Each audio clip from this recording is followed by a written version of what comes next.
ब्रह्मा गुरुर्विष्णु गुरुदेवो महेश्वरः गुरु साक्षात् परब्रह्मा तस्मै श्री गुरवे नमः.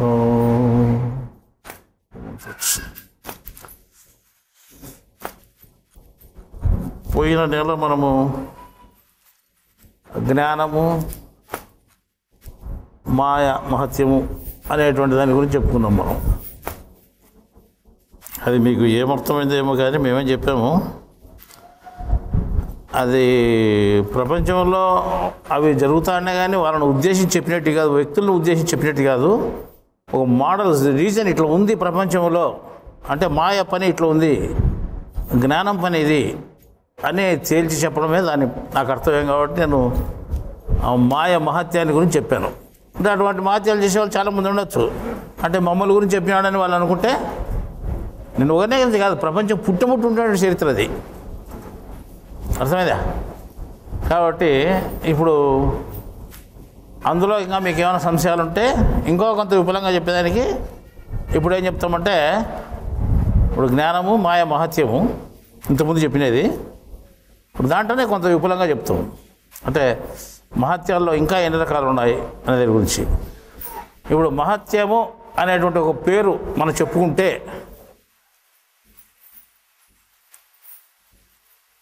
మహాత్మ అనేటువంటి పేరు మనం చెప్పుకుంటాం. అది విడదీస్తే ఏమవుతుంది, మహా ప్లస్ ఆత్మ మహాత్మ అవుతుంది. మహత్యము అంటే ము అనేది పూర్తి సంపూర్ణమైనటువంటి పదం అక్షరం, కానీ దానికి విలువ ఉండదు. మహాత్యము అనే దాని గురించి చెప్తే మహా ప్లస్ ఆత్య మహాత్య అవుతుంది, మహాత్యము అవుతుంది.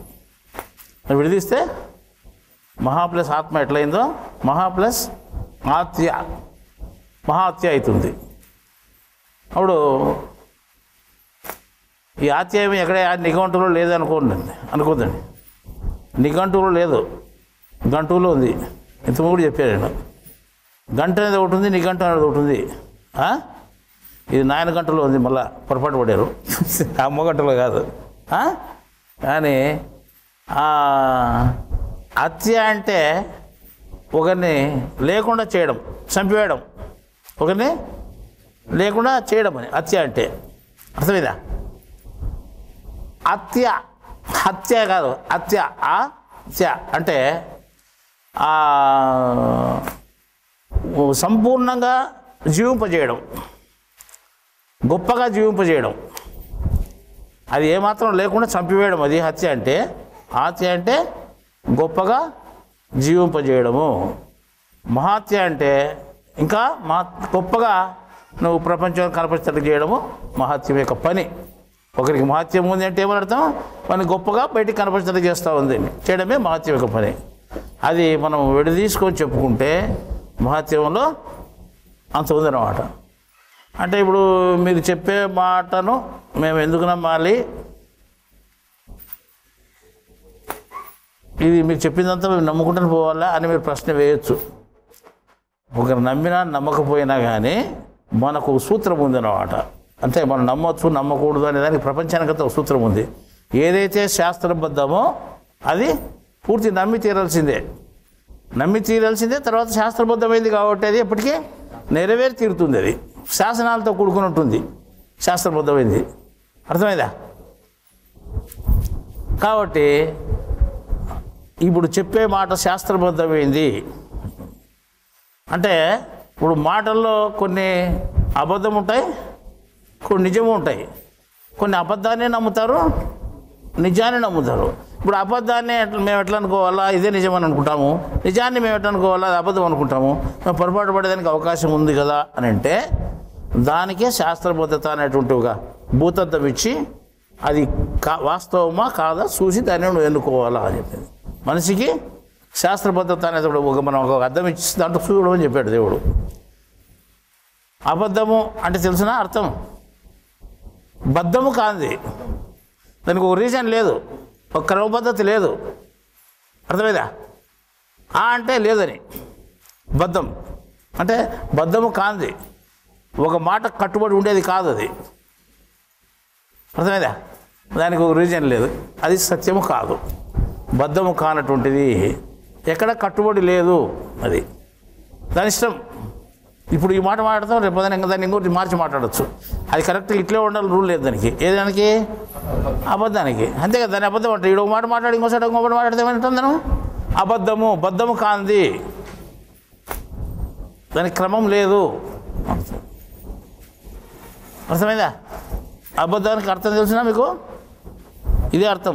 బద్ధము అంటే అది, అబద్ధం అంటే బద్ధము కాంది అని అర్థం. అబద్ధం అనే మాట మనం పలుకుతుంటాం, కానీ దీన్ని విడిదీసి చూసుకుంటే అంత అర్థం ఉంటుంది. నిజము అనే దాంట్లో అంత అర్థం తెలిసినా? నిజము ఇంతకుముందు చెప్పిన ప్రశ్న జవాబులో వచ్చింది అనుకుంటా బహుశది. జా అంటే పుట్టుట, అర్థమైందా? నీ అంటే లేదు. శబ్దము ఉంది కదా, నిశ్శబ్దం అంటే శబ్దం లేదు, లేని దాన్ని నీ అంటాం. జా అంటే పుట్టినటువంటిది, నిజ అంటే నిజము. అంటే నిజ అంటే ఏమని అర్థము? పుట్టినది కాదు, అది ముందు ఉంటుంది. ఇప్పుడు కల్పించి చెప్తే పుడుతుంది, అర్థమైందా? ఇప్పుడు మనం కల్పించి చెప్తే ఇప్పుడు పుట్టేటది. ఇప్పుడు మనం పుట్టినది కాదు, ముందు నుండి ఉండేది. నిజ అంటే పుట్టినటువంటిది కాదు, శాశ్వతంగా ఉండేది. అబద్ధం ఇది బద్ధంగా శాశ్వతంగా ఉండేది కాదు, ఎప్పుడైనా మారచ్చు, చిన్నకి మారేది అది. కానీ నిజానికి అబద్ధానికి ఇంత అర్థం ఉంది. నిజము అంటే తెలిసిన? జా అంటే పుట్టుట, నీ అంటే పుట్టలేదు, అర్థమైందా? ఇంకోసారి కూడా ఈ అబద్ధం అనేది పేరు చెప్పినాం. దేవుడు ఎటువంటి వాడు అంటే ఏ దానికి కట్టుబడి లేడు. ఇంకేదానికేమి మనమంతా కర్మతో కట్టుబడి ఉన్నాము, ఆయన కర్మకు ఆధీనంలో లేడు, బంధింపబడి లేడు. కాబట్టి ఆయన అబద్ధంగా ఉన్నాడు, కట్టుబడి లేడు. నిజంగా లేడు దేవుడు, నిజంగా లేడు, అబద్ధంగా ఉన్నాడు. అది ముందు నుండి ఉండేవాడు, పుట్టినాడు. ఇప్పుడు పుట్టినాడు కాదు, ముందుంటున్నాడు. నిజంగా లేడు, అబద్ధంగా ఎవరు? అట్లా వాడు దేవుడు, అర్థమైందా? ఇప్పుడు మనం ఆ రకంగా చూసుకుంటే ఒక మాటను నేను ఇప్పుడు మహత్యము అనే దాని గురించి చెప్పే కదా మీకు. ఈ మహత్యము అనే దాని గురించి చెప్పినప్పుడు మీరు హత్య అంటే చంపడము, హత్య అంటే జీవింపజేయడము. అంటే హత్య అంటే జీవింపజేయడము అనేది ఎక్కడ లేదు కదా. అంటే ఒక పదాన్ని ఎవరో కనిపెట్టి చెప్పినప్పుడు, దానికి అర్థం చెప్పినప్పుడే దాన్ని ఇంకోరు రాసుకుంటారు, అదే నిఘంటువు అవుతుంది, అంతే, ఇంకేమీ లేదు అక్కడ. అర్థమైందా? పూర్తి పదాలకు అర్థాలు నిఘంటువులో లేవు. వాళ్ళు పేర్లు చెప్పుకుంటారు, వాళ్ళ పేరు ఇట్లాంటిది, దీని పేరు ఇట్లాంటిది. నిఘంటువులు చూస్తే పేర్లు చెప్పుకున్నారు, కానీ ఎక్కువ పూర్తి అర్థాలతో కూడుకొని లేవు అనమాట. నిఘంటువులో కూడా కొన్ని దానిలకే అర్థాలు ఉండేవి. ఇప్పుడు మనం ఏం చేస్తామంటే పొరపాటుగా అర్థం చేసుకునేదానికి అవకాశం ఉంటుంది. ఇప్పుడు నేను చెప్పే మాట మీరు నిజమేనని అనుకోవచ్చు, అబద్ధమైన, రెండు రకాల అవకాశం ఉంది, అర్థమైందా? అంటే శాస్త్రబద్ధంగా ఆలోచన చేయండి, అప్పుడు మీకు తెలుస్తుంది. నా మాట నమ్మాల్సిన పని లేదు అని చెప్తున్నాను. నా మాట నమ్మాల్సిన పని లేదు, మీరు నమ్మొచ్చునా నమ్మకూడదా, దేన్ని ఫాలో కావాలనే దానికి శాస్త్రబద్ధత అనేది ఉంటుంది మనకు, బద్ధమైంది, అది మారదు. ఆ మారుకోకుండా ఉండేదాన్ని మీరు చూసుకోండి అని చెప్తున్నాం, అర్థమైందా? ఇప్పుడు గాంధారి ఉంది, గాంధారి భర్త ఎవరు? ధృతరాష్ట్రుడు కదా. ధృతరాష్ట్రుడు గుడ్డివాడు. ఆమె ఏం చేసింది? నా భర్త కన్నులు లేవు కదా, నేను చూస్తే ఏం బాగుంటుంది, నా కన్నులు పెట్టుకుంటే ఏం బాగుంటుంది. ఆమె ఏం చేసింది? గుడ్డ కట్టుకుంది. మీరేమంటున్నారు? చాలా ప్రతివ్రత, నా భర్తకు లేని కన్నులు నాకెందుకు అని కట్టుకుందని మీరు అనుకుంటున్నారు మంచిగా. నేనేమనుకుంటున్నాను? నా కళ్ళు దీన్ని సేవ చేయాలి కదా, నేను కళ్ళకు కాసి కట్టుకుంటే పీడ పోతుంది కదా, నాకు ఎవరో చెప్తారు, ఆ పీడ తప్పిపోతుందిలే, ఆమె కట్టుకో తెలివిగా, అట్లా అనుకోవచ్చు కదా నేను. అది అంటే ఎక్కువ మంది పొరపాటు పడడానికి అవకాశం ఉంది. లేదు ఇంకోరు లేచి మధ్యలో లేచి చెప్పాను అనుకో, లేదు స్వామి అట్లా కాదు, ఆమెకు మామూలుగా కొన్నాళ్ళు చూసి భర్త అట్లా చూసి కట్టుకుంది అమ్మ అంటే అదే నేను చెప్తాను. ఇది ఒక సేవకులు అంటే భూమి పెట్టేవాళ్ళు, నీళ్ళు పోసేవాళ్ళు ఉండొచ్చు, ఒంటికి తొడిగి పిలిచిపోవాలి కష్టం కదా. కాబట్టి ఈ శ్రమంతా ఎందుకని కట్టుకుంది. లేదు ముందుంటే కట్టుకుందంటే ఆమె మహా తెలివైంది, మొదటే కట్టుకుంది అనొచ్చు. ఈ రకంగా చెప్పుకుంటే దాన్నే మనం ఇట్లైనా అర్థం చేసుకోవచ్చు, అట్లయినా అర్థం చేసుకోవచ్చు, రెండు రకాలు అర్థం చేసుకోవచ్చు మనం. అంటే దాంట్లో ఇది ఏది సత్యము అని మనం చూసుకునే దానికి మనకు అవకాశం ఉంది. ఏది సత్యమో దాన్ని గ్రహించుకునే దానికి అవకాశము ఉంది కాబట్టి మనం కొంత ఆలోచన చేయాలన్నమాట. అట్లా ఈ రకంగా లెక్కేసుకొని చూస్తే ఇప్పుడు మనం మహత్యము అనేది గొప్పగా జీవింపజేయడము అని అర్థం చేస్తున్నాం కదా. ఈ మహత్యాలు ఎన్ని రకాలుగా ఉన్నాయి అంటే పోయిన నెల కూడా మహత్యాల గురించి చెప్పుకున్నాం. ఎన్ని రకాలని చెప్పలేదు, ఇప్పుడు రకాలు అడుగుతున్నాను నేను.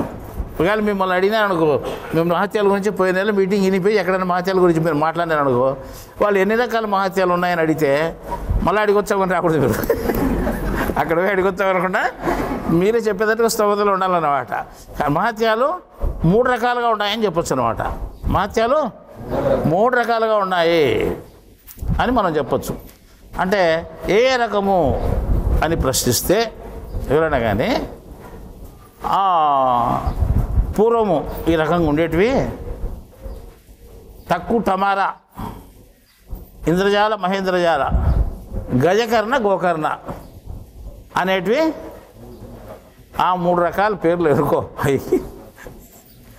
కానీ ఇవన్నీ లెక్కేస్తే ఇవన్నీ 2 రకాలకే వచ్చేది. ఈ 3 మనం ఎప్పుడైతే ఈ పేర్లు చెప్పుకున్నామో టక్కు టమారా, ఇంద్రజాల, మహేంద్రజాల, గజకర్ణ, గోకర్ణ అని చెప్పుకున్నాం మనం, ఈ 3 2 దానిలోకి వస్తాయి. అర్థమైందా? ఈ 2 రకాలు అది మనుషులు నేర్చుకొని చేయొచ్చు. ఇవి మనుషులు నేర్చుకునేటువంటి విద్యలు. ఇవి ఏవి? టక్కు టమారా, ఇంద్రజాల, మహేంద్రజాల, గజకర్ణ, గోకర్ణ అని అనండిపా, మీకు మంత్రం వస్తుంది. అది ఓహో, ఇది ఆ మాట అన్నీ కూడా పెద్దోళ్ళు అనుకుంటారు మిమ్మల్ని. ఏంటివో ఇవి కొత్తగా ఉన్నాయని. ఈ తక్కు టమారా అనేటివి ఎట్లుంటాయంటే, ₹1 పట్టుకొని చేతిలో చూపిస్తాం, మళ్ళీ ఇట్టని ఇట్లే చూపిస్తాం, ఉండదు. అది మళ్ళీ ఇట్టని ఇటు చూపిస్తాం, ఉంటుంది. మళ్ళీ ఇట్టని ఇటు చూపిస్తాం, ఉండదు. అంటే రూపాయి నా దగ్గరే ఉంటుంది, చేతిలోనే ఉంటుంది, నీకు కనపరాదు, కనపొస్తుంది. అంటే ఆ రకంగా చేత్తోనే చేయొచ్చు దాన్ని. ఏదాన్ని హస్తలాఘవము అంటారు. హస్తలాఘవమంటారు. రూపాయిను కనిపించుకోకుండా చేయొచ్చు, కనిపించేటట్టు చేయొచ్చు, చేతిలోనే ఉంటుంది. లేదనుకుంటారు, లేదని ఎరవాళ్ళు అనుకుంటారు. ఈ రకంగా దాన్ని ఏమంటారంటే చిన్న చిన్న వస్తువులు చేసే తక్కువ అంటారు, పెద్ద వస్తువులు చేసే టమారా అంటారు. అంతే, తక్కువ టమారా.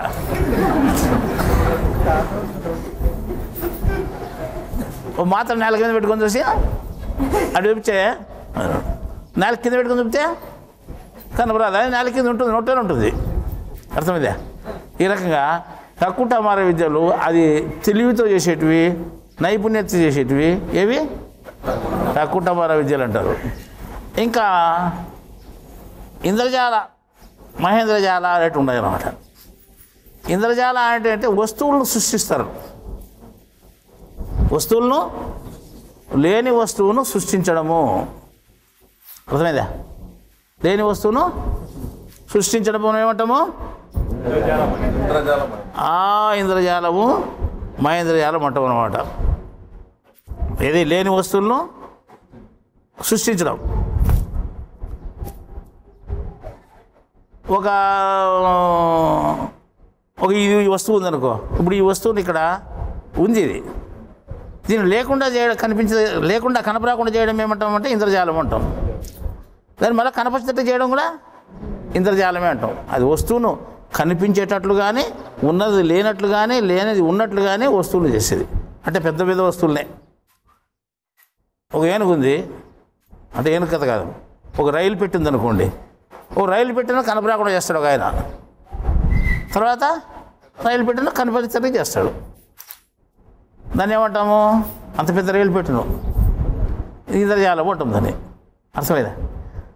ఓ జింకను కనపరిచేటట్టు చేస్తాము, ఆ జింకను మళ్ళీ కనపరాకుండా కూడా చేస్తాం. ఓ ఏనుగును కనపరిచేటట్టు చేస్తాము, ఆ ఏనుగును కనపరాకుండా చేస్తాం. అంటే అవి ప్రాణం లేని వస్తువులను చేస్తే ఇంద్రజాలం అవుతుంది, ప్రాణం ఉండే వస్తువులను చేస్తే మహేంద్రజాలం అవుతుంది. అంతే తేడా. మనుషులు సృష్టించినా జంతువులు సృష్టించినా ఉండేవాళ్ళను కనపచ్చట చేసినా కనపరాలను ఉండేటట్టు చేసినా కానీ దాన్ని ఏమంటాం మహేంద్రజాలము అంటాం. వస్తువులు అయితే ఇంద్రజాలము అంటాం. ఇంకా గజకర్ణ గోకర్ణ అనేటివి కూడా ఉన్నాయి. గజం అంటే ఏనుగు అని మీకు తెలుసు. ఆ ఏనుగు చెవు ఎప్పుడు ఇట్లా ఉంటుంది కానీ ఈ పైన ఇవి అల్లాడుతుంటాయి కానీ ఈ చెవు ఇట్లే ఉంటుంది. ఈ పైన ఎడలిపో చాట మాత్రం ఉంటుంది కదా, అది దోమలు ఈగలు చెప్పుకోవడానికి అల్లాడుతుంది కానీ ఇది ఇట్లా అట్లా తిప్పలేదు. అది పొజిషన్ అర్థమైందా? ఆవుకు చెవులు ఉంటాయి, మీరు చూసారు లేదో గమనించారు లేదో. ఆవు ఏం చేస్తే ఇట్లా పెడుతుంది మళ్ళీ వెనక్కి కూడా పెడుతుంది. ఇట్లా మీరు గమనించడరు. ఆ చెవును ఇట్లా తిప్పుతుంది, సైడ్కు తిప్పుతుంది, ఇట్లా కూడా తిప్పుతుంది. అది ఈ రంధ్రాన్ని ఇట్లా ఆ పక్క తిప్పుతుంది, ఈ పక్క 3 పక్కలు తిప్పుతుంది. అది అదేమి ఇట్లే ఉంటుంది నెమరేసుకుంటా. ఈ పక్క ఉంటుంది, వెనక పక్క ఉంటుంది, ముందర పక్క ఉంటుంది. లేదా ఈ చెవితో ఈ పక్క ఉంటుంది, ఈ చెవిని ఆ పక్క తిప్పుతుంది. ఏది ఆవు ఎటే తిప్పుతుంది అనమాట. అంటే వినికిడిలో చాలా ప్రావీణ్యత వెళ్ళినటువంటిది అది. అంటే ఏనుగు మాత్రం అట్లా లేదు, ఆ పక్క ఉంటుంది ఆ పక్కే ఇంట్లో ఉంటుంది. అది రెండో పక్క వినేదానికి రాదనమాట. చెవి ఏ పక్క ఉంది ఆ పక్కే. ఈ చెవును తిప్పి ఉంటుంది. ఏది ఆవులు ఉండే వాళ్ళు చూసుకుని ఇంటికి పోయి బాగా కనపడుతుంది. దాన్ని ఏమంటామంటే ఒక వస్తువు యొక్క శబ్దాన్ని వినడం, అంటే ఏదాన్నైనా శబ్దాన్ని వినడం వచ్చి గజకర్ణ అంటాం అనమాట. అర్థమైందా? శబ్దాలను వినేదాన్ని అంటే మన లేని శబ్దాన్ని, ఇక్కడ లేని శబ్దాన్ని మనం వినేదాన్ని, అంటే ఎక్కడో ఉంటుంది శబ్దము, ఆ దూరంగా ఉండే శబ్దాన్ని వినడం ఏమంటామంటే గజకర్ణ అంటాం. అర్థమైందా? తర్వాత అస్త్రాలు అనేటువంటి పూర్వం ఉండేటివి. అస్త్రాలని అంటే ఒక పుల్లకు మంత్రం చెప్పి వదిలితే అదే అగ్గి కురిసేది, లేదా వర్షం కురిసేది, లేకపోతే ఇంకోటి చేసేది. అంటే పూర్వం వీళ్ళు పాండవుల యుద్ధంలో ఇవన్నీ ప్రయోగించాలని చెప్తానులే. నాగాస్త్రము, బ్రహ్మాస్త్రము, ఇంకా రకరకాల పాశుపతాస్త్రము ఇట్లాంటివన్నీ. అంటే విడిచేది పుల్లే కానీ దానికి ఎంతో శక్తి ఉండేదన్నమాట. దానికి ఆ శక్తిని చెమకూర్చేదనే విద్యను ఏమంటున్నాం అంటే మనము ఈ గజకర్ణ అనేవాళ్ళు. అంటే అస్త్రాలను వదిలేటువంటి విద్యలు, శబ్దాలను వినేటువంటి విద్యలను మనం ఏమనేవాళ్ళు గజకర్ణ అనేవాళ్ళు. అర్థమైందా? ఇవి స్థూలంగా ఉంటాయి అన్నమాట, స్థూలంగా ఉండేవి. ఇక సూక్ష్మంగా ఉండేవి ఉంటాయి అన్నమాట. ఏవి? మనిషి యొక్క మనోభావాన్ని తెలుసుకునే నీ త్వరలో నువ్వేమనుకుంటున్నావో ఆ విషయాన్ని నేను తెలుసుకోగలుగుతాను. అంటే నువ్వు మాట్లాడేది లోపల మాట్లాడుకుంటున్నావు, నువ్వు లోపల మాట్లాడుకునే మాటలను వినడం నేను సూక్ష్మంగా. అర్థమైందా? తర్వాత ప్రయోగాలు చేయడం అంటారు. ప్రయోగాలు అంటే ఈ మామూలుగా అది ఏమంటారు దాన్ని, బాణామతి ఏమంటారు చూడండి, ఇంకో మనిషికి చెడుపు చేసేది అనమాట. ఓ మంత్రప్రయోగం అంటాం. అటువంటి ఆ చేతబడులు చేయడం, దాన్ని అంతా ఏమంటాము, ఈ లోపల ఉండే మనోభావాలు తెలుసుకోవడము, చేతబడులు చేయడము, ఇవన్నీ గోకర్ణ విద్యల్లోకి వస్తాయి అనమాట. ఈ రకంగా విద్యలు పూర్వము ఇన్ని రకాలు ఉండేటివి. ఈ రకాలన్నీ మనిషి నేర్చుకొని చేసేటివి ఇవన్నీ అంటే ఇది హస్తలాఘవంతో చేసేది, అది మామూలుగా మంత్ర విద్య కాదనమాట. ఈ మంత్ర విద్యలు 2 రకాలు ఉన్నాయి. ఇది మహేంద్రజాల, ఇంద్రజాల, గజకర్ణ, గోకర్ణ అనే విద్యలు ఉన్నాయన్నమాట. వీటిని ఏమంటాము అంటే మనము ఇవి కూడా మహత్యాల కిందకే వస్తాయి. ఎందుకంటే ఇవి చేస్తే నీకు బజార్లో చేస్తే గాఢ విద్య అవుతుంది. అదే నేను ఎటు చేస్తే ఏమవుతుంది, మహిమవుతుంది. స్వామి చేస్తే మహిమవుతుంది. బజార్లో వాడికి అడుక్కునే దానికి చేస్తే గాఢ విద్య, ఏ పనైనా అట్లే అవుతుంది అన్నమాట. కాబట్టి ఈ 3 రకాల అంటే ఈ మనం అంటే ప్రపంచంలో నేర్చుకొని చేసే విద్యలు ఉన్నాయి కదా, ఈ విద్యలు మనం విజ్ఞానపరంగా చూస్తే నాస్తికవాదులు కానీ, హేతువాదులు కానీ, విజ్ఞానం తెలిసినటువంటి వాళ్ళు కానీ వీళ్ళు ఏం చేస్తారంటే ఇదంతా మ్యాజిక్లే, ఇవన్నీ అప్పుడప్పుడు వీళ్ళు తయారు చేస్తున్నారు, మనకు తెలియకుండా చేస్తున్నారు, ట్రిక్కులు అంటున్నారు. ఇప్పుడు ట్రిక్కులు అనేటివి ఏమి నేను చెప్తాను, టక్కు టమారా విద్య అనేది ట్రిక్కులే. కానీ మంత్ర విద్యలు ఉన్నాయి కదా, అవి ట్రిక్కులు కాదన్నమాట. కానీ దాన్ని కూడా వీళ్ళు ఏం చేస్తారంటే మంత్రము అనేది లేదు, మంత్రం యొక్క శక్తి లేదనే వాళ్ళు వీళ్ళు ఎవరు, విజ్ఞానులు. అంటే విజ్ఞానం తెలిసినటువంటి వాళ్ళు, నాస్తికవాదులు, హేతువాదులు వీళ్ళంతా ఏం చేస్తున్నారంటే మంత్రము లేదు, మంత్రం అనేది అబద్ధము, అది వాస్తవం కాదు అని చెప్పి దాన్ని ఏం చేస్తున్నారు, అవి కానే కాదు, ఇవన్నీ ట్రిక్కులు అంటున్నారు. ఏమిటి? ఈ చేసేటువంటి విద్యలను. కానీ ట్రిక్కులైట్ కొన్ని ఉన్నాయి. మనం ఏం చెప్తాం, టక్కు టమారా విద్యలైట్ హస్తలాఘవంతో చేసేటివి. అది రూపాయి ఉన్నట్టు చూపించవచ్చు, లేనట్టు కూడా చూపించవచ్చు. అది వాని యొక్క చాకచక్యంతో చేసేటువంటి పని. కానీ ఇవి మాత్రము చాకచక్యంతో చేసేటివి కాదు. ఏవి? ఇంద్రజాల మహేంద్రజాల గజకర్ణ గోకర్ణ విద్యలు చేసేటివి కాదు. కానీ ఆ విద్యలు ఉన్నాయని వీళ్ళకి తెలియదు. ఎవరికి? హేతువాదులకు తెలియదు అనుకోండి. అప్పుడేమంటారు, ఈ టక్కుటమార విద్యలట్లో అది కూడా అంతే అంటున్నారు అని ట్రిక్కులు అని చెప్పేస్తున్నారు. అర్థమైందా? ఇప్పుడు మనం ఒక ఉదాహరణ చూసుకుందాం.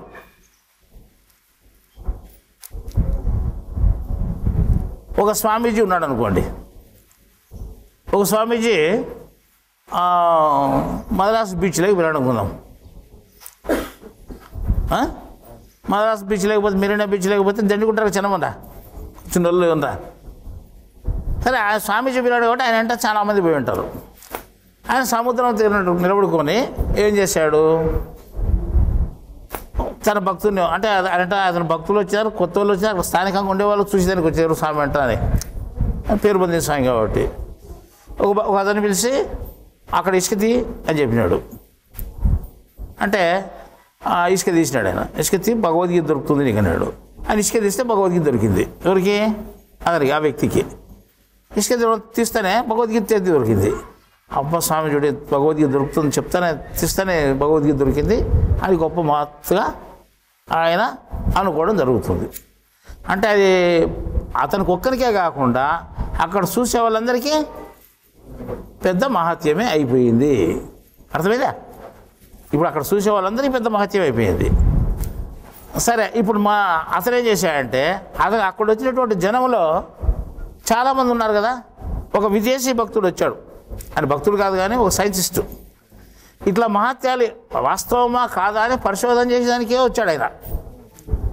ఇవి వాస్తవమా కాదా, నిజమా కాదా ఇది తెలుసుకోవాలా అనే ఉద్దేశంతో వాటి నిజానిజాలు తెలుసుకునే దానికోసము పరిశోధన నిమిత్తం వేసుకొని వచ్చి ఆయన కూడా చూశాడు. అది అంటే అది అక్కడ ముందే భగవద్గీతని పెట్టి అప్పుడు రాత్రి పెట్టిండొచ్చు అనుకో, కరెక్ట్ పోయి గుర్తుగా అక్కడ తీపో అని చెప్పిండొచ్చు ఈయన. వాడు తీస్తే కనిపించవచ్చు. అది మనం మహత్యం ఎట్టు అనుకోవాలా, మన బయటకేమో మహత్యం అవుతుంది. కానీ వీళ్ళు చిక్కు చేసేటొచ్చట. హేతువాదులు ఏం చేశారంటే రాత్రి పూడ్చిపెట్టినాడు, గుర్తు పెట్టుకున్నాడు, ఆయన పోయి తిమ్మన్నాడు, తీసినాడు అని హేతువాదులు చెప్పేస్తారు. అంతే కదా, దాన్ని చెప్పేదానికి అవకాశం ఉంది. ఇప్పుడు ఈ విదేశీ భక్తుడిని ఏం చేశాడంటే ఆయనకి ఈ విదేశీ భక్తుడు నా మీద పరిశోధన చేయని వచ్చినాడు అని అనుకోలేదు. ఈయన వాణ్ణి పిలిచిన టక్కన కనిపిస్తే నీకు బంగారు దండ ఇస్తాను, నీ ఎక్కడో చాటు దొరుకుతుంది అన్నాడు. ఎక్కడైనా దొక్కున్నాడు. ఇప్పుడు అక్కడ దొరికితే నీకు భగవద్గీత దొరుకుతుంది అని చెప్పింటే అక్కడ తొయినాడు కాబట్టి ఆయన భగవద్గీత దొరికింది. ఇప్పుడు ఈయనకేం చెప్పినాడు, నువ్వు ఎక్కడైనా తీసుకో నీకు బంగారు దండ దొరుకుతుంది అన్నాడు. అంటే ఈయన పరిశోధన నిమిత్తమే వచ్చినాడు కాబట్టి సరే ఈయన ఏం చేశాడంటే ఈయన ముందర అట్లా ఇటైతే ఆయన మొదలు ఏమైనా పెట్టి తీసుకో ఏమో సట అని చెప్తాను ఇది తీసుకుంటాను అని ఇటు సైడ్కి పోయినాడు. ఎడం పక్కకు ఒక సైడ్కి పోయి ఆడుతూ పోయినాడు. ఎన్నో సైడ్ తోగుదామని అంటే మనం తొగిన సైడ్ ఉంటుందని నమ్మకం ఏమీ. తొగితే బంగారు దండ దొరికింది ఆయనకు. పక్కకి పోయి 20 అడుగుల దూరంలోకి పోయి ఆయన తొగితే ఏమైంది అంటే ఈయన వాస్తవమా కాదా ఈయన మహత్యము అని ఈయన పరిశోధన నిమిత్తం వచ్చి ఆయన ఏంటంటే తన ఇష్టం వచ్చేసాటికి పోయి పక్కకు పోయి ఊహించుకోకుండా ఒకసారి తొగితే అక్కడ వెంటనే ఇతనికి బంగారు దండ దొరికింది. అప్పుడు ఏమనుకున్నాడు ఈయన విదేశీ భక్తుడు అంటే భక్తుని మాదిరి వచ్చినటువంటి వ్యక్తి, పరిశోధన చేయాలని వచ్చినటువంటి వ్యక్తి ఏమనుకున్నాడు, అక్కడ పెట్టినదేమో ఆయన పెట్టి తీయమని చెప్పినాడు, ఒకవేళ మోసం అనుకోవచ్చు, మనల్ని భ్రమించేదానికే అంటే మనల్ని ఇట్లా మోసం చేస్తే ఆయన చేసిండొచ్చు అనుకోవచ్చు. కానీ ఇప్పుడు ఇది మోసం కాదు కదా, నా ఇష్టం వచ్చేసట్టు వచ్చి నేను తీసినాను కదా, ఇది వాస్తవంగా దొరికింది, ఇది మహత్యమే అని ఈయన అనుకున్నారు. ఎవరు? ఈ విదేశీ భక్తుడు. తర్వాత ఈ హేతువాదులు ఏమనుకున్నారు, ఈడు అంటే విదేశీ భక్తుడు ఈ స్వామి ఇద్దరు కుమ్మక్కే ముందేళ్ళు మాట్లాడుకున్నారు. నువ్వు ఒకసారి ముందు నీవు బూడ్చుకునే సాటి పోయి నువ్వు తీరా, నేను ఎట్టో ఒకటి ఏడాది తీపో అని చెప్తాను, అని ముందే ఈయన మాట్లాడుకున్నారు. కాబట్టి నువ్వు ఏడాది తీపోని చెప్తే వాడు ఏడ చూసి పూడ్చినాడు, ఆడ పక్క మీద తీసినాడు చూడు అని వాడి జాగాలో వాడు తీసినాడు, దొరికినట్టు చేసినాడు అని వీళ్ళు అనుకున్నారు. అంటే అప్పుడు ఏమై అప్పుడు అంటే తక్కువ టమారా విద్యలను ట్రిక్లు అన్నారు. అది మామూలు ట్రిక్లేనే, హస్తలాగంతో చేసేటి. ఇప్పుడు దీన్ని కూడా ఇది కూడా మోసపూరితమైనటువంటి పనే అన్నారు.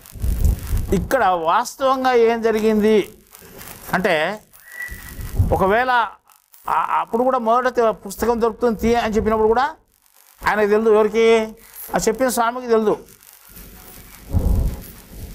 అంటే స్వామికి ఏం తెలుసు, నువ్వు పోయి బుక్ దొరుకుతుంది అంతవరకే తెలుసు.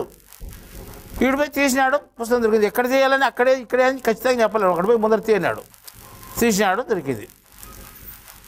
ఆ స్వామికి కూడా తెలియదు, ఏమి తెలియదు, ఆ పుస్తకము అక్కడ ఉండేది తెలియదు.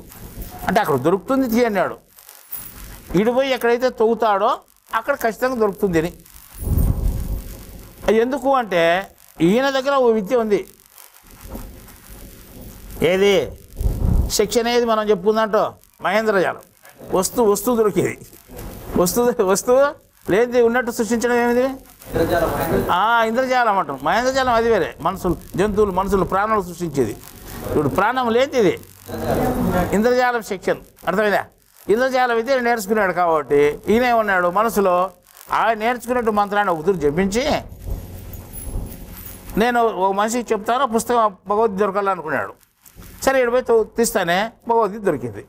ఈయనకేం తెలుసు, ఆ మంత్రపఠనం మొట్టమొదటి సిద్ధి చేసుకొని ఆ మంత్రాన్ని ఒక తూరి జపించి మనసులో సంకల్పించుకుంటే అది దొరుకుతుంది అనేది ఈయనకు తెలుసు. ఎవరికి? అస్సాంకి.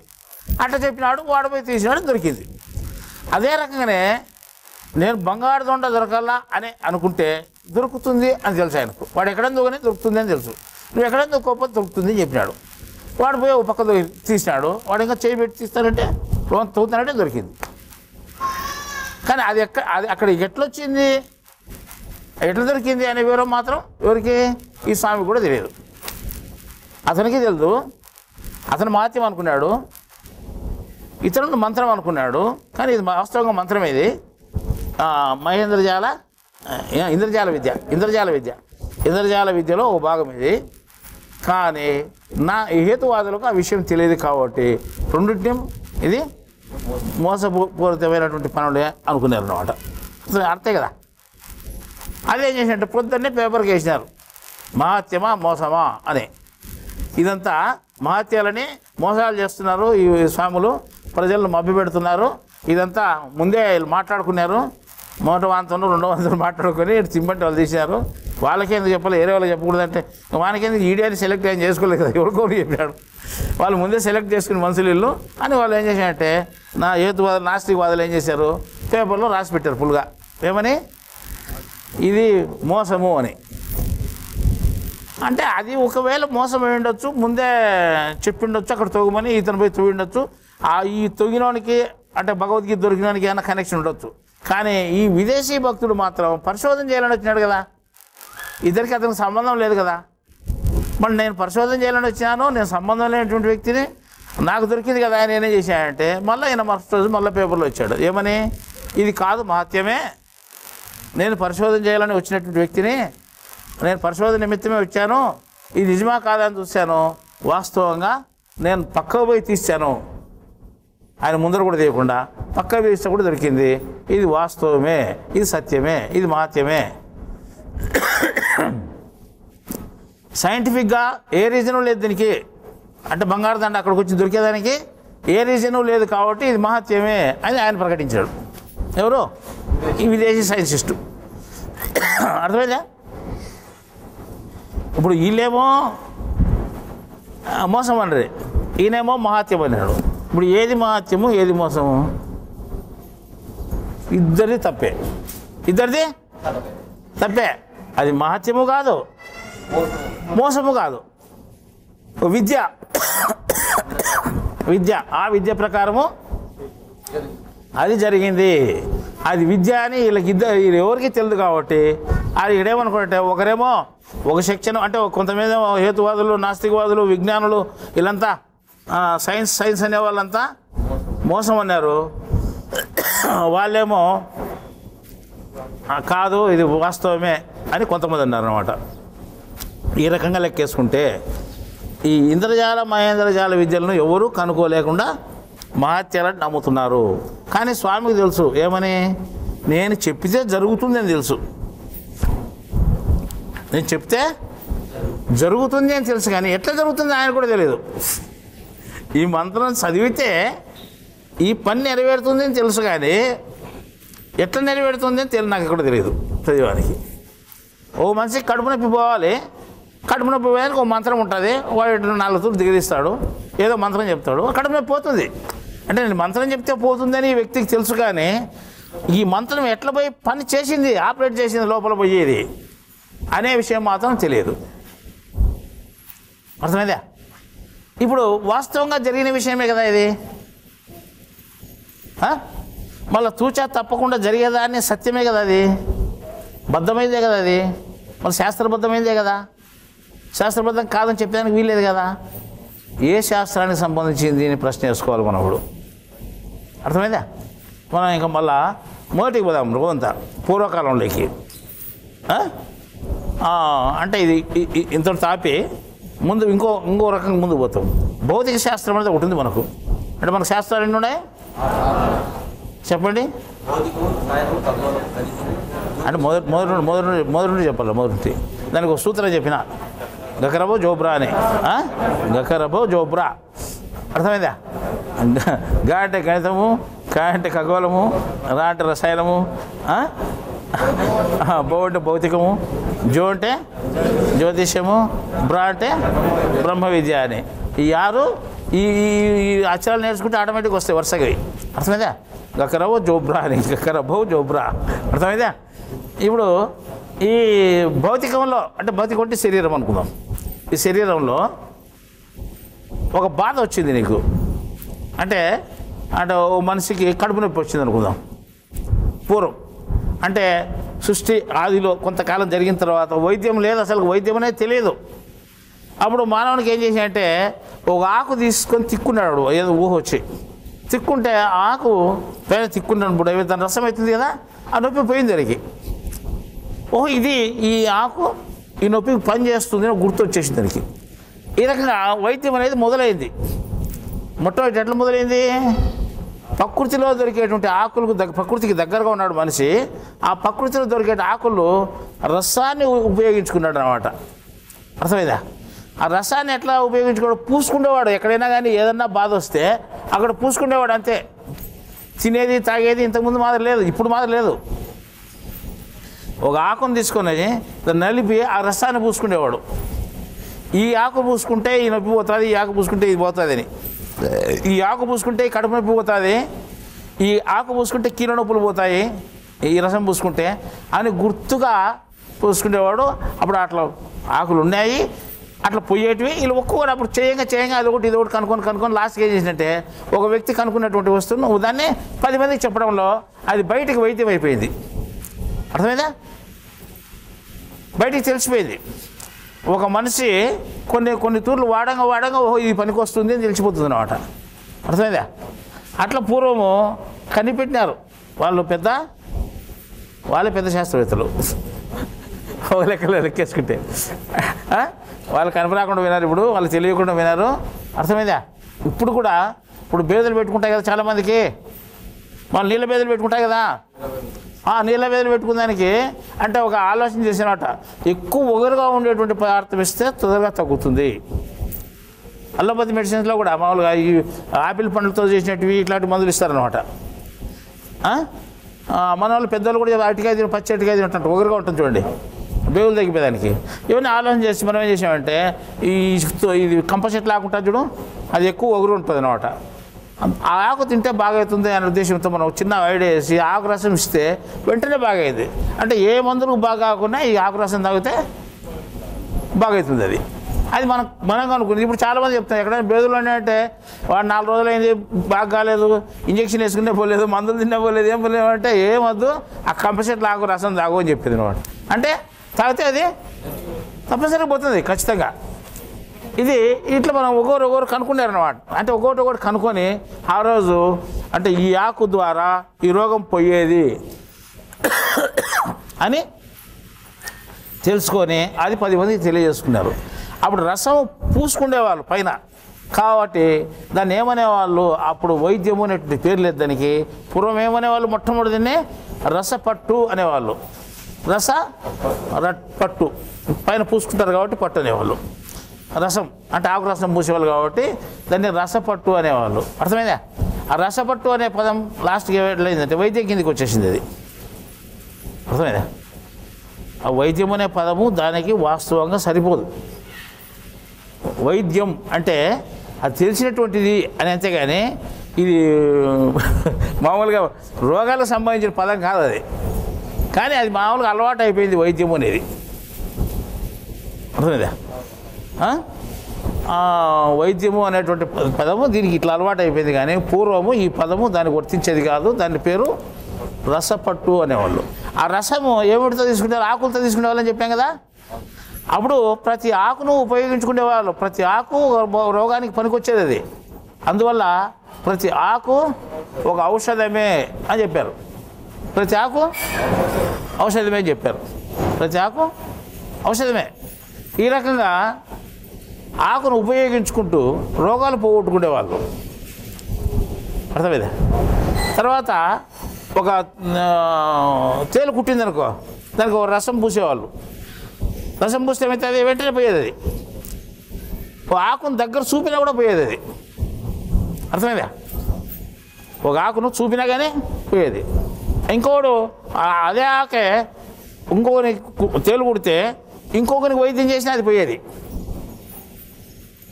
ఒక్కరికి తేలు కుట్టి నొప్పి ఉంటే నేను ఆటికి లేచిపోలేక నువ్వు నా దగ్గరికి వస్తే నీకు వైద్యం చేసినా అనుకో, వానికి పోతుంది నొప్పి. అట్లా కూడా ఆకులు ఉన్నాయి. అంటే పూర్వం ఆకులు చాలా అద్భుతంగా ఉండే, ఇప్పుడు కూడా ఉన్నాయి, అంటే మనకు తెలియదు అంతే. ఆ రకంగా ఆకులు ఉండేటివి.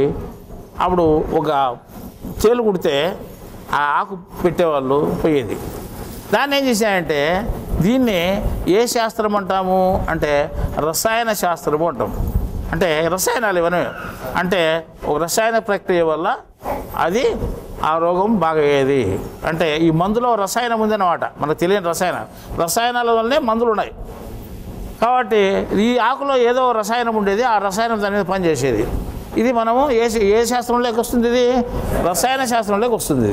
అర్థమైందా? ఓ రసాయన శాస్త్రం కొంత అభివృద్ధి అయ్యి మనిషి మేధస్సు ముందుకు పోయే కొద్దీ ఏం చేశాయంటే ఆకునే కాకుండా మాటను కూడా ఉపయోగించినాడు. అంటే మంత్రాన్ని ఉపయోగించి చీల నొప్పిని పోగొట్టినాడు. చీల నొప్పికి ఆకు పనిచేస్తుంది, చీల నొప్పికి మంత్రం పనిచేస్తుంది. అర్థమైందా? అందువల్ల కడుపు నొప్పికి ఆకు పనిచేస్తుంది, కడుపు నొప్పికి మంత్రము పనిచేస్తుంది. ఈ రకంగా ప్రతి రోగానికి ఆకే కాకుండా మంత్రాలు కూడా కనుక్కున్నాడు అనమాట. అప్పుడు ఏమైందంటే ప్రతి ఆకు ఔషధమే, ప్రతి మాట మంత్రమే అని నానుడు వచ్చేసింది. ప్రతి ఆకు ఔషధమే, ప్రతి మాట మంత్రమే. ఏ మాట ఏదానికి మనకు వచ్చేది నీకు తెలియదు అంతే. అర్థమైందా? ఆ రకంగా మంత్రాల్లో ప్రభావం ఉంది, ఆకుల్లో ప్రభావం ఉంది. ఈ రెండు రసాయన శాస్త్రానికి సంబంధించినటివి అని ఇప్పుడు మనం అంటే, ఈ బుద్ధి రసాయన శాస్త్రం చదివిన వాళ్ళు ఎవరు ఒప్పుకోరు. కానీ మేము సైన్సిస్టులు అయిన వాళ్ళు ఎవరు ఒప్పుకోరు. ఇది ఎంత మోటగా చెప్తున్నాడు అయినా మళ్ళీ తీసుకొచ్చి రసాయన శాస్త్రంలో చెప్తున్నాడని ఎవరు ఒప్పుకోరు అన్నమాట. కానీ వాస్తవమే అది. ప్రతి మాటలోనూ మహిమ ఉంది, మంత్రంలోనూ మహిమ ఉంది. అంటే దానివల్ల అది నెరవేరుతూ ఉంది. అంటే ప్రతి మాటలోనూ మంత్రం, అంటే ప్రతి మంత్రానికి ఓ మహిమ ఉందని చెప్తున్నాం కదా. మాట మంత్రం అని చెప్పినాం కదా. మంత్రం ఆ మంత్రానికి ఆ మాటకు మహిమ ఉంది. అంటే మహిమ ఉంది నిరూపణ చేస్తారా మీరు అంటే ఎక్కడ నిరూపణకు రాదు సైన్స్కు, ఈ శాస్త్రబద్ధం కాదు అని అంటే ఎందుకు కాదు? ఒక శాస్త్రం అనే కాదు, ఎక్కడైనా నిరూపణకు వచ్చేది అది. మంత్రం రసాయన శాస్త్రం అని మనం చెప్తున్నాం, కొత్త పాయింట్గా ఉంటుంది ఇప్పుడు దేశంలో. ఇది దేశంలో కొత్త పాయింట్ ఇది. ఈ శాస్త్రబద్ధము అని మనం చెప్పినాము, శాస్త్రము చెప్పినాము. శాస్త్రం అన్నాక జరిగి తీరుతుంది కదా. మీరు చెప్పే మంత్రం ఎక్కడైనా జరుగుతుందే మేము నమ్మము అంటే ఎందుకు నమ్మకూడదు? నమ్మేదానికి అవకాశం ఉంది. ఎందుకంటే ఇప్పుడు ఇంతమందికి నేను ఒక మంత్రం ప్రయోగిస్తా అంటే మీలో మార్పు వస్తుంది అంటే నా మంత్రం పనిచేసేట్టే కదా. నేను ఓ మంత్రం చెప్తే అంతమంది మీద పనిచేసింది అనుకో, అప్పుడు పనిచేసేట్టే, అది వాస్తవంగా నెరవేరినట్టే కదా, ఆ శాస్త్రమే కదా, అంతే కదా. చింతకాయ 4 అక్షరాలు అంటే నేను నోట్లో ఆటోమేటిక్గా నీళ్ళు ఉడతాయి మీకు. చింతకాయని అంటేనే ఊరగాయో చింతకాయ అంటే ఆటోమేటిక్గా మీరు మార్పు వచ్చేస్తుంది మనిషిలో, అర్థమైందా. ఒక చింతకాయని ఒక పదాన్ని అంటే ఒక తూరు అంటే మీలో నోట్లో నీళ్ళు ఉడుతున్నాయి కదా, అది జ్ఞాపకం వచ్చి. అంటే ఈ మాట పనిచేసేట్టే కదా మీ మీద. ఇది పెద్ద మంత్రం కాదనుకోండి, మీకు కూడా తెలుసు చింతకాయ అనేది. చింతకాయ అనేది మీకు కూడా తెలుసు. ఇది మంత్రం కాకునే కానీ మాటలో శక్తి ఉందా లేదా అనే దానికి ఇది నిరూపణ అన్నమాట, అర్థమైందా. యాక్షన్ రియాక్షన్ 2 ఉన్నాయి దాంట్లో మాటలో. ఇంకో మాట అన్నామనుకోండి, ఇప్పుడు మనం ఒక మాట ఎదురుగా ఉండే మనిషి మీద మనం చెప్పి చింతకాయ అంటేనే ఆ నోట్లో ఎదురుగుండే మనిషి నోట్లో నీళ్ళు ఉన్నాయి, అర్థమైందా. అంతవరకే. లేదు లమ్ కొడక అని అనుకో, లమ్ డ్యాష్ కొడక అని అనుకో, వాడి రియాక్షన్ వస్తుంది. అంటే అది కూడా మంత్రమే. ప్రతి మాట మంత్రమే ఏంటంటే పెద్దోళ్ళు, ఇది కూడా మంత్రమే. అది కూడా ఆటోమేటిక్గా రియాక్షన్ అవుతుంది, మార్పు వస్తుంది మనిషిలో. కళ్ళు ఎరగాయి, కోపం వచ్చేసి నిశ్వాసాలు ఎక్కువైపోయి ఇంకా ఎప్పుడెప్పుడు ఈయన కుడదామా అనే రకంగా వచ్చి తయారైపోతాడు మనిషి. అంటే అంతకుముందు శాంతంగా కూర్చున్నాడు, ఆ రకంగా ఎందుకు తయారైనాడు? మాటే కదా. ఈ రకంగా మాట వలన మార్పు వస్తుంది అని శాస్త్రబద్ధంగా నిరూపణ అవుతూ ఉంది. ఇది శాస్త్రబద్ధం కాదు అనేదానికి అవకాశం ఎక్కడా లేదు మనకు, అర్థమైందప్ప. ఇది మాట అనేటువంటిది శాస్త్రబద్ధమే అనేది మనకు అర్థమైపోయింది. ఇంకా లెక్కేసుకుంటే ఇప్పుడు ఇది అంటే ఇప్పుడు చిన్న మాటల్లో అవుతుంది. పెద్ద మంత్రాలు ఉన్నాయనుకోండి, పూర్వం ఏం చేశారంటే అదే పనిగా మంత్రాన్ని తయారు చేసి ఈ మంత్రంలో ఎంత శక్తి ఉందని కనిపెట్టి నిరూపణ చేసిన వాళ్ళు ఉన్నారు. ఆ నిరూపణకు వచ్చిన తర్వాత 10 మందికి తెలియజేశారు అనమాట, ఏవో ఇది ఈ పని చేస్తుంది అని. అట్లా కనిపెట్టినటువంటివే ఇంద్రజాలము, మహేంద్రజాలము, గజకర్ణ, గోకర్ణ విద్యలు, అంతే కదా. ఇప్పుడు ఆ రోజు ఒక బాణాన్ని వదిలిపెడితే అది పోయి సర్వనాశనం చేసేది, అంతే కదా. దానికి అస్త్రాలు అని పేరు పెట్టారు. అస్త్రాలు, రకరకాల అస్త్రాలు ఉండేవి. ఒక్కొక్క అస్త్రం ఒక రకంగా పనిచేసేది, ఒక పవర్ ఉండేది దానికి. ఒక్కొక్క అస్త్రానికి ఒక మంత్రం ఉండేది. ఆ మంత్రం ముందే 1,00,000 తూర్లో 2,00,000 తూర్లో సిద్ధి చేసుకొని దానికి ఒక నియమం ఉంటుంది మంత్రం అన్నాక. ఆ నియమం ప్రకారం ఇతను సిద్ధి చేసుకోవాలి దాన్ని. అంటే ఆ మంత్రాన్ని తనలో జీర్ణింపజేసుకోవాలి. ఎడతెరిపి లేకుండా, మధ్యలో పుల్ స్టాప్ కాకుండా 1,00,000 తూర్లు జపిస్తే ఇది నీకు ఈ మంత్రం సిద్ధి అవుతుంది అని ఒక నియమం ఉంటుంది అనుకోండి. కూర్చున్నాడు, ఇంకా ఒక తూరు కూర్చుంటే ఆసనం వేసుకొని ఆ మంత్ర జపం మొదలు పెడితే 1,00,000 తూర్లు అయిపోయేంత వరకు దాన్ని ఆపకూడదు, వదిలేయకూడదు. ఆ విధంగా 1,00,000 తూర్లు ఎప్పుడైతే నువ్వు ఏకతాటిగా జపిస్తే అప్పుడు అది నీకు సిద్ధి అవుతుంది. అది దానికి ఒక నియమం ఉంటుంది. మళ్ళా గొంతులోతు నీళ్ళలోనే నిలబడుకొని చేయాలా, లేదా గొంతులో భూమిలో పూడ్చిపెట్టి తల ఒకటి మాత్రం బయట కూడా చేయాలా, నియమాలతో కూడుకుని ఉంటాయి మనకి. అంటే పూర్వం ఆ నియమాలు కూడా కనిపెట్టి చెప్పిన వాళ్ళు. ఇప్పుడు మనం మందు ఇస్తే నీకు పథ్యం ఎట్లుంటుందో నియమము, అంతే కదా. ఇది పథ్యం ఉంటే పని చేసేదంటాం కదా. ఒక మంత్రం సిద్ధించిన తర్వాత దానికి ఒక నియమం ఉంటేనే పని చేసేలా చేయదని చెప్తారు. దానికి కూడా నియమం ఉంటుంది. ఒక మంత్రం నేర్చుకునేటువంటి ఒక నియమం ఉంది. ఏమి నియమం? ఇప్పుడు ఆదివారం నా పొద్దు అద్దం చూసుకోకూడదు అని ఉంటుంది. పొరపాటుగా అద్దం చూసుకున్నాడా ఇది పోతుంది మంత్రం. కాబట్టి బాగా జాగ్రత్తగా ఆదివారం మాత్రం అద్దం చూసుకోవడం. ఇంకోటి చిన్న మంత్రం ఒకటి నేర్చుకున్నాడు అనుకో, ఆ మంత్రం నేర్చుకునేవాడు ఉప్పు తినకూడదు అని ఉంటుంది. వాడు ఉప్పు తిన్నాడు, ఎప్పుడు ఉప్పు తింటే అది పోతుంది. ఈ రకంగా ఇంకో మంత్రగాడు ఉంటాడు, వాడు పారే నీళ్లను దాటకూడదు అని ఉంటుంది, కాలువ దాటకూడదు. ఈ రకంగా కొన్ని నియమాలు ఉంటాయి. నియమాల ప్రకారము ఈ మంత్రాలను జపించుకుంటే ఆ శక్తులు వస్తాయి. ఆ శక్తుల వల్ల ఈ పనులు జరుగుతున్నాయి. అర్థమైందా? అంటే ఇప్పుడు ఆ దండ అక్కడికి ఎట్లా వచ్చింది అని పాయింట్కి వస్తాం మనం. లేకపోతే ఆ గ్రంథం అక్కడ ఎక్కడికి వస్తుంది అని చూస్తాం. ఆ పుస్తకం తీసుకొని చూస్తే అది రవీంద్ర భారతి ప్రెస్లో ప్రింట్ అయ్యేది. అది ప్రింట్ అయ్యిండే ప్రెస్ పేరు కూడా ఉంది. అది ఈయన సృష్టించింటే డైరెక్ట్ దేవుని దగ్గర నుంచి వచ్చింది అంటే అది మహత్యం అనుకుందాంలే, కానీ అది ఏ ప్రెస్లో ప్రింట్ అయ్యేది కూడా ప్రెస్ పేరు ఉంది. అర్థమైందా? దాంట్లో 34వ పేజీలో 6వ పంక్తిలో 3వ అక్షరం తప్పు ఉండదు, మిగతా దానిలో అంతా. దీంట్లో కూడా అదే తప్పు ఉంది, ప్రింటింగ్ తప్పు పడింది. అంటే ఆ బుక్కే ఇది కరెక్ట్గా. మళ్ళీ ఈ బుక్ ఎట్లా వచ్చింది వీటికి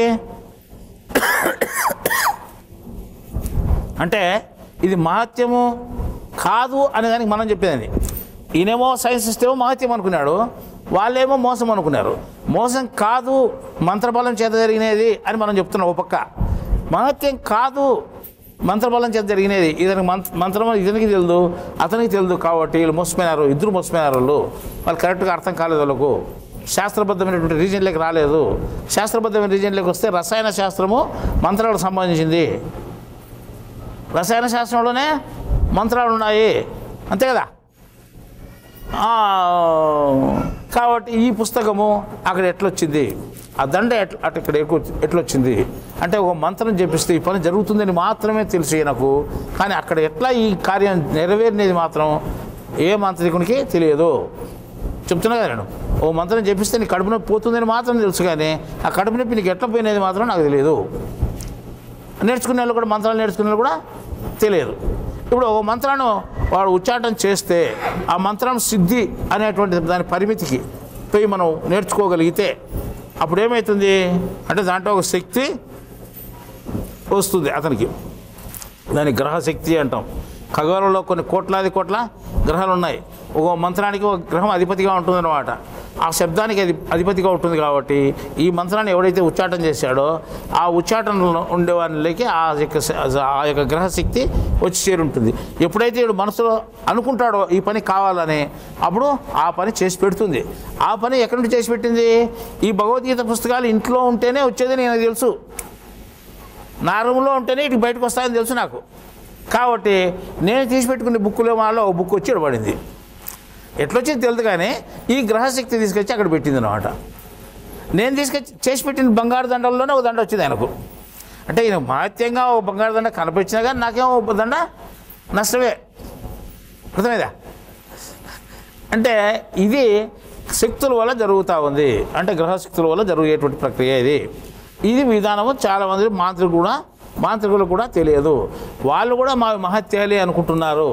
వాస్తవంగా చూస్తే అవి మహత్యాలు కాదు. ఇంతకుముందు మనం మహత్యాల సబ్జెక్ట్ చెప్పుకున్నాం కాబట్టి ఇవన్నీ ఇట్లా వచ్చినా, ఇట్లా ఎవరైనా చేసినా మీరు మహత్యాలను పొరపడద్దండి, ఇది కేవలం మంత్రశక్తి మాత్రమే అని చెప్తున్నాం. అర్థమైందా? ఇప్పుడు వస్తువు సృష్టిస్తే ఏమవుతుంది?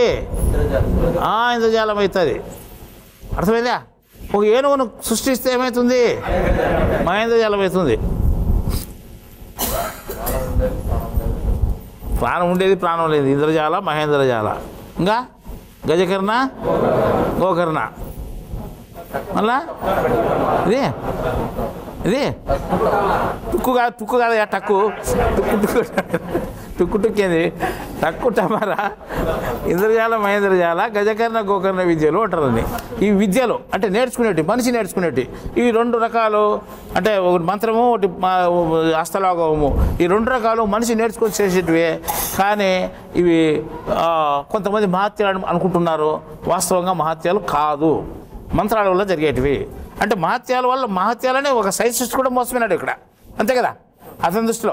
నేను అనుకున్న చోట తీసాను, ఎట్లా వచ్చింది ఇది వాస్తవం మహత్యమైన అనుకున్నాడు. వాళ్ళే చేయంటే లేదు, ఎంత మోసం అనే వాళ్ళను. మోసం కాదు ఇది. కుమ్మక్కాయ ఇద్దరు మాట్లాడుకొని పెట్టినది కాదు అక్కడ. ఇది వాస్తవంగా మహత్యము కాదు. వాస్తవంగా లెక్కేసుకుంటే ఏమి ఇద్దరు అనుకున్నట్టు కాకుండా మూడోది అది ఒక ఇంద్రజాల విద్య. అర్థమైందా? ఇప్పుడు ఈ విద్యల్లో మనకి తెలిసిపోయింది కదా శిక్షణ, అంటే మహత్యాల్లో ఒక రకం తెలిసిపోయింది కదా, ఒక రకం మహత్యము. ఇప్పుడు ఇట్లా ఈ రకంగా 3 రకాల మహత్యాలు ఉన్నాయి. అంటే ఈ 2 రకాల మహత్యాలు ఉన్నాయి. 3వ రకంది ఈ మనిషి చేయడు. ఇట్లాంటి ఎవడైతే చేయగలుగుతున్నాడో, అంత పేరుకు వస్తాడో, అప్పుడు నిన్న చెప్పిన చూడు పోయిన నెల మీటింగ్లో మాయ చేసి పెడుతుంది ఇవన్నీ. అప్పుడు చేసి పెడితే ఈయనకు అప్పుడు కూడా ఈయనకు తెలియకుండా జరుగుతాయి కదా, ఆ వ్యక్తి తెలియకుండా జరుగుతాయి. అప్పుడు ఏమనుకుంటాడు ఈ మనిషి, నా మహత్యంతో జరుగుతున్నాయి, నాకేదో అంటే ఇది మంత్రి ఇచ్చే శక్తి, ఆ మంత్రి లేకుండా నాకు శక్తి వచ్చేసింది, నా దగ్గర గొప్ప శక్తి ఉంది కావాలి, నా దగ్గర గొప్ప మహత్వం ఉంది అని అతను అనుకుంటాడు అనమాట. ఈ రకంగా అంటే 3వ రకం మహత్యము మాయ చేస్తుంది అనమాట. 3 రకం మహత్యము ఎవరు చేస్తారు? మాయ చేయగలుగుతుంది. 2 రకాల మహత్యాలు ఎవరు చేయగలుగుతారు? మనిషే చేయగలుగుతాడు. ఈ రెండో రకం మహత్యంలో ఈ ఇంద్రజాల, మహేంద్రజాల, గజకర్ణ, గోకర్ణ విద్యలు ఉన్నాయి. అర్థమైందా? ఈ విద్యలన్నీ ఏ శాస్త్రానికి సంబంధించినవి? ఇప్పుడు ఈ మాయ అనేటువంటిది ఒక వ్యక్తిని ఉన్నతంగా చూపల్లా అంటే దాని మహత్యము అనేటువంటి అతను కలగజేయాలి. మహత్యం అంటే గొప్పగా జీవింపజేయడం అని చెప్పాను కదా నేను. హత్య అంటే జీవింపజేయడం, హత్య అంటే చంపివేయడం, అది బాగా ఉండేటట్టు చేయడము, ఇది బాగా లేకుండా చేయడం. ఇది రెండు రకాల అర్థం వస్తాయి హత్యకు. ఈ మహత్య అనే దాంట్లో ఈ మహత్యము అనేటువంటి విషయము చేసేవాళ్ళకు కూడా తెలియదు. ఒకవేళ చేసేవాళ్ళు కొన్ని మంత్ర విద్యలు తెలుసుకొని చేయగలిగిన వాళ్ళు ఇంద్రజాల, మహేంద్రజాలను, గజకర్ణ, గోకర్ణ విద్యల వరకే వాళ్ళు చేస్తారు, మిగతాటివి చేయలేరు. అంటే ఇవి కాకుండా ఇంకా ఏ విద్యలు ఉన్నాయి అని మీరు అడగచ్చు. అంటే విద్యలు కాదు, ఈ మనిషి నేర్చుకునేటివి కాదు, కాదు. ఇప్పుడు సినిమా యాక్టర్ ఆయన ఉన్నాడు అనుకోండి, బాగా పేరు పొందిన హీరో, అతను జబ్బు చేసింది అనుకోండి, హాస్పిటల్లో పడినాడు ఉదాహరణకు. అతను అందరూ మా పెద్ద హీరో, ఇతను అభిమాన హీరో, అతను హాస్పిటల్లో పడినాడు, అతను ఏమవుతుందో ఏమో అంతా దిగులు చేస్తున్నారు. దిగులు చేయడమే కాకుండా కొంతమంది ఆయనకు తొందరగా బాగా కావాలని యజ్ఞాలు చేస్తున్నారు, కొంతమంది దేవతలకు పోయి టెంకాయలు కొడుతున్నారు, కొంతమంది హోమాలు చేస్తున్నారు, రకరకాల పూజలు చేస్తున్నారు అనమాట అతనికి బాగా కావాలని. అట్లాదప్పుడు ఆ హీరోకు ఒక స్వామీజీ కళలో కనిపించి, నీ రోగాన్ని లేకుండా చేస్తున్నా నీ బొద్దు, రేపు నీ రోగం బాగా అయిపోతుంది, ఎల్లుండి నువ్వు ఇంటికి పోవచ్చు అని చెప్పేస్తాడు ఆయన. అర్థమైందా? అప్పుడు అతనికి ఏమవుతాయంటే ఉదయం లేచిన తర్వాత ఇటు ఎవరు నాకు చెప్పినారు అని అనుకుంటాడు, పలానా స్వామీజీ చెప్పినాడు నాకు ఎట్లా అని. అట్లాగానే అతను బాగా అయిపోతుంది. బాగా అయిపోయిన తర్వాత అతను బయటకు వచ్చి పలానా స్వామీజీ నాకు చెప్పినాడు, నాకు బాగా అయిపోయింది అని అతను చెప్తాడు. అంత పెద్ద హీరో చెప్తే ఏమైంది, ప్రజలు దేశంలో ఉండే వాళ్ళందరికీ తెలిసిపోతుంది, మా హీరోకు పలానా స్వామి చెప్పినాడట, బాగా అయిపోయింది అని. ఆయన ఈ హీరో ఏం చేసినాడు, ఆ స్వామి దగ్గరికి పోయి నమస్కారం చేసుకొని వచ్చినాడు అనుకో, దేశమంతా తెలిసిపోతుంది అన్నమాట. అప్పుడు ఏమైంది, వాస్తవంగా ఈయనకు ఈ స్వామికి తెలియదు, ఎవరికి ఆ కళ్ళలో కనిపించే స్వామి నాడే ఎవరో ఆయన అసలు కనపరాలే, ఈయన చెప్పలే, ఈయనకి తెలియదు. ఎవరు చెప్పినారో ఏమో, ఎవరు చెప్పినారు, మాయా మాకు నెప్తికి పర్వాలేదు ఆ అమ్మ చెప్పిన దానివల్ల ఇప్పుడు దేశమంతా ఈ స్వామి పేరు మోగిపోయింది అనమాట. ఇప్పుడు ఈయన విద్య ఇంద్రజాల విద్య, మహేంద్రజాల విద్య, గజకర్ణ విద్య, గోకర్ణ విద్య, ఏ విద్య కాదు ఇది. ఈ స్వామికి ఏమాత్రం సంబంధం లేదు. అప్పుడేమైంది, అది జరిగింది కదా, అది మహత్యమే.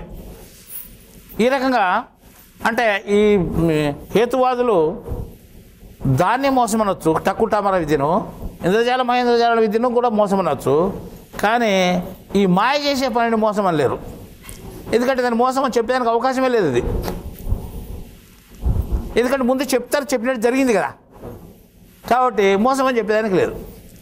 ఈ రకంగా ఈ హేతువాదులు, నాస్తికవాదులు కూడా ఖండించలేని రకంగా ఉంటాయి. ఏవి? ఈ మూడో రకం మహత్యం అంటే అమ్మ చేసే మహత్యము హేతువాదులు కూడా ఖండించలేరు. వాళ్ళు కూడా ఇది నిజమే, మహత్యమే అని అనుకుంటారు, ఎందుకంటే మాయ కదా, మాయ చేసే పని ఆటోమేటిక్ వాళ్ళు కూడా ఒప్పుకోవాల్సిందే. మిగతా సైడ్ ఒప్పుకోకునే కానీ అక్కడ మాత్రం ఒప్పుకోవాల్సిందే అనమాట. వాళ్ళు కూడా లోపలే ఒప్పుకుంటారు, పైకి ఎట్లా మాట్లాడినా కానీ. ఈ రకంగా మూడు రకాల మహత్యాలు మన దేశంలో జరిగేటివి. అర్థమైందా? అంటే ఇప్పుడు ఈ టక్కుటమారా విద్యలు అయితే ఉండొచ్చునేమో కానీ ఇంద్రజాల, మహేంద్రజాల విద్యలు మాత్రం బహుశా లేవు అనుకుంటా. ఎందుకంటే దీనికి పుట్టినిల్లు కేరళ, మలయాళ దేశము. ఇప్పుడు అక్కడేమన్నా కొంతమంది ఎవరన్నా ఉంటే ఉండొచ్చు కానీ అట్లా వాళ్ళు, ఇక్కడ అట్లా వాళ్ళు లేరు. ఎందుకంటే నియమాలు పాటించాలంటే ఎవరు పాటిస్తారు? ఎక్కడోసారి నియమం తప్పిపోతారు, తప్పిపోతే ఆ శక్తి ఇలా పోతుంది. అంతగా కష్టపడి సంపాదించుకునే శక్తి పోగొట్టుకుంటే ఏం ప్రయోజనం? కాబట్టి అవి చేయడమే మానుకున్నారు. అసలు అటు విద్యలు ఉన్నాయని కూడా చాలామంది తెలియదు. ఈ పేర్లు కూడా తెలియదేమో బహుశా. ఈ పేర్లు కూడా కొత్తగా అయినారంటే మీరు అబ్బా ఇంద్రజాలం, మహేంద్రజాలం అనేది కొత్తగా అయినట్టు అంటే ఇది వరుస, ఏది ముందు ఏది వెనకాల అనేది కూడా. ఈ రకంగా లెక్కేసుకుంటే మహత్యాలు ఇన్ని రకాలుగా ఉన్నాయి అని మనకు తెలిసిపోతా ఉంది. ఇప్పుడు ఈ మహత్యాలు ఎందుకు జరుగుతున్నాయి అంటే ఈ మాయ చేసేటువంటి మహత్యము మనం లెక్కేసుకొని చూస్తే ఇంకా అవి చిన్న చిన్న మనిషి చేసేటి చిన్న చిన్న మహత్యాలు లేదండి.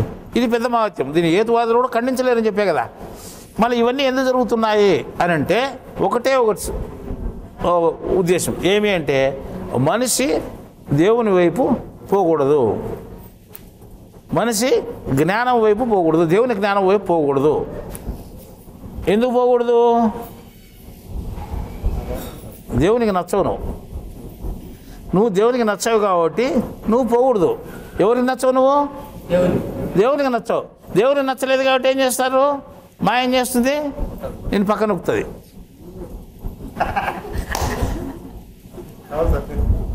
వేమనేగి పద్యం చెప్పినాడు, మతికుందా లేదా మీకు? పతి ఒప్పిన సతి ఒప్పును అని. అంటే దేవుడు ఒప్పుకుంటే ఏం ఒప్పుకుంటుంది? ఎవరు? సతి భార్య. ఆయన భార్య. ఆయన ఎవరు? దేవుడు. ఆయన భార్య ఎవరు? మాయ. ఇద్దరు వల్ల ఒకటే కాబట్టి నువ్వే తెలివి తక్కువని.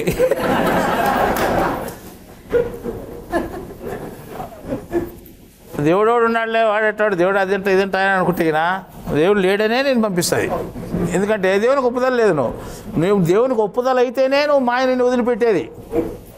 ఏం చెప్పినా ఒకసారి భగవద్గీతలో శ్లోకంలో చెప్తాడు, దైవీ హిషే గుణమయ్యి మమ మాయ దురిత్య. నా మాయ చాలా దురిత్యమైంది, నేనే తయారు చేసి పెట్టినదని చెప్పినాడు కదా. నా మాయ చాలా దుస్సాధ్యమైంది. ఎవరు తయారు చేసి పెట్టినారు? నేనే పెట్టినా కాపలాడ. నాకు ఇష్టమున్నోనైతే రమ్మని చెప్తాను, కష్టమైతే నువ్వు అట్టే పంపించని చెప్పింటా నేను. కాబట్టి నువ్వు నాకు ఇష్టం లేదు కాబట్టి అట్లే పంపిస్తాను అనమాట. కాబట్టి మాయ ఏం చేస్తుంది? దేవునికి ఇష్టం లేకపోతే దుస్సాధ్యం అంటే దాన్ని దాటి వచ్చేదాన్ని నీతో కాదు. దైవీ హేషి గుణమయ్యి మమ మాయా దురత్యయ. నా మాయ చాలా దుస్సాధ్యమైంది. ఒకవేళ ఆ మాయ నువ్వు దాటుకొని నా దగ్గర రావాలంటే ఏమామేవ ప్రపద్యంతే అంటాడు, మాయామే తాంతరంతి అంటాడు. ఎవడైతే ఆ మాయను దాటుకొని రావాలని వస్తాడో, ఎవడైతే నన్ను ఆరాధిస్తాడో, మామేమో ప్రపద్యంతే, ఎవడైతే నన్ను ఆరాధిస్తాడో అంటే నన్ను నమ్ముకుంటాడో, నన్ను గొప్పగా పొగుడతాడో అప్పుడు ఆయన విడిచిపెడుతుంది.